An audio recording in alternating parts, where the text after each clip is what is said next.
Supreme court సంచలన తీర్పు ఇచ్చింది. భారత్లో శరణార్థులకు ఆశ్రయం ఇవ్వలేమని స్పష్టం చేసింది. వివిధ దేశాల శరణార్థులకు భారత్ ఆశ్రయం ఇవ్వలేదని తెలిపింది. ఆశ్రయం కల్పించాలంటూ కోరిన శ్రీలంక శరణార్థుల పిటిషన్ను అత్యున్నత న్యాయస్థానం కొట్టివేసింది. భారత్ ధర్మశాల కాదన్న సుప్రీంకోర్టు శరణార్థులు తక్షణం భారత్ను వీడాలని ఆదేశించింది.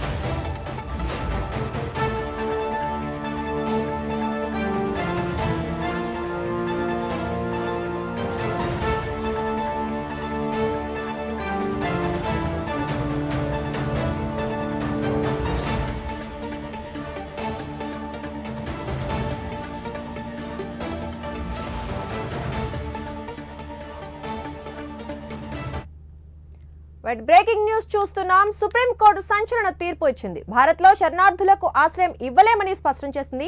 వివిధ దేశాల శరణార్థులకు భారత్ ఆశ్రయం ఇవ్వలేదని స్పష్టం చేసింది. ఆశ్రయం కల్పించాలంటూ కోరిన శ్రీలంక శరణార్థుల పిటిషన్ను అత్యున్నత న్యాయస్థానం కొట్టివేసింది. భారత్ ధర్మశాల కాదన్న సుప్రీంకోర్టు శరణార్థులు తక్షణం భారత్ను వీడాలని ఆదేశించింది.